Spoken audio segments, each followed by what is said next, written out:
section of notes, we're going to be looking at the culture of Europe. We're going to be looking at languages, religion, arts, quality of life.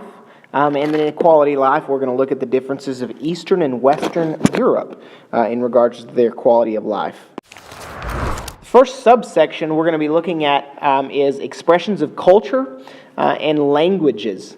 There are 50 different languages and more than 100 different dialects in Europe. 50 different languages and more than 100 dialects in Europe. A dialect is a local form of a language. Whenever a language gets isolated, whenever a people group get isolated from the original areas that they were from, and they are isolated for a while, dialects start to exist. Among all the different languages that belong to the region, the Indo-European language family is the most commonly found. What a language family is it is a group of related languages that developed from an earlier language. And the Indo-European is the language family that you're going to see in this area. Predominantly in Eastern Europe, you have Slavic languages. Predominantly in Northern Europe, you have Germanic languages. And predominantly in Southern Europe, you have the Romance languages like Latin. Now we're going to move on to religions. Primarily, Christianity is the religion that has deeply shaped the region the most. In Europe, European values, society, and culture have all been deeply shaped by the Christian faith. Most people living in Southern and Western Europe are Roman Catholics, so you could find Roman Catholicism in Southern and Western Europe. Protestants, which on this map are your Anglicans, the Lutherans, those groups of people, the Protestant faith that broke away from the Roman Catholic faith. You generally find the Protestant faith in Northern and Northwestern Europe.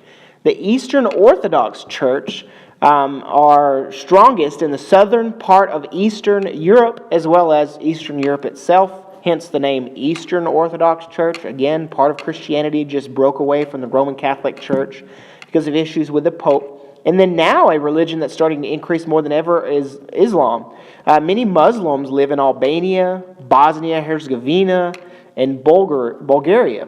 Also, you have Jewish enclaves in most cities. Regionally, you don't have a lot of Jewish people, but in different cities, in major cities, you have enclaves. An enclave is a cultural group surrounded completely by another culture.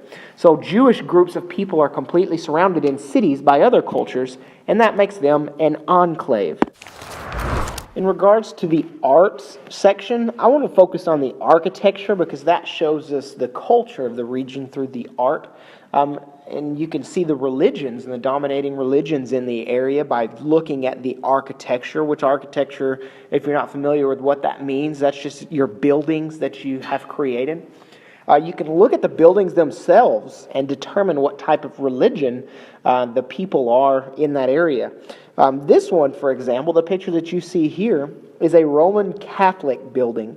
What we see is very long, tall, narrow buildings, very ornate, meaning a lot of colors, a lot of grooves. A lot of times you have columns down here at the bottom, but very tall, very slender, and a lot of detail in the architecture. Next one I'm going to look at is Muslims. Muslim architecture generally around the world is rounded. You have rounded domes somewhere, and a lot of time they're actually painted gold or golden plated just to show their importance. But one thing you don't see in Muslim architecture is a cross, because Jesus is not an important figure in the Muslim faith. A lot of times what you see in regards to the Muslim faith is a half-crescent moon, and sometimes you even have a star somewhere. A lot of times that's on the top, but never a cross. And then Eastern Orthodox architecture. Again, this is also long, narrow. It also has rounded points. And if you'll notice, there's crosses here. A lot of times if they're found in Russia, like this picture is, they are very colorful. You can see the different colors, different variations. But again, rounded, crosses, colors, all that put together. And that shows you Eastern Orthodox architecture. And now moving on to the quality of life in Europe. Predominantly, the quality of life just depends on where you're located. In Western Europe, with its heritage of industrialization and urban growth, they generally enjoy a higher standard of living than people in Southern and Eastern Europe because of their linkage with the Soviet Union. Education is also linked to that country's economic performance. Your more developed nations have more free enterprise type of economic systems, and they're mostly found in Western Europe, but you do have some found in Eastern Europe as well. But it just depends on where you are and what type of system you have, and then how much focus is put on the educational system. Because, for example, in Portugal, kids only go to school for 6 years, but then they don't do very well economically. On the flip side of that, in the United Kingdom, kids go to school for 12 years, and generally the economy does very well. And that's generally linked with Western Europe or Eastern Europe in regards to how many years the kids go to school. And then we have what's known as state-sponsored welfare states. These have tax-supported programs that provide the people with free higher education, that's college, free health care, and free Social Security. Now, don't let the word free throw you off because they are tax-supported. That means people are paying for this.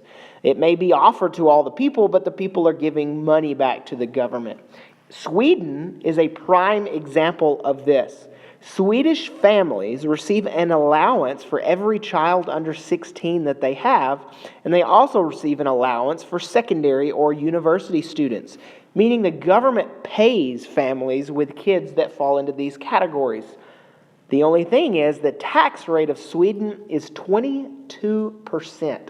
That's almost a quarter of the income of every person goes back to the government. That number is pretty outstanding when you compare that with the United States' tax rate of a little bit over 8%.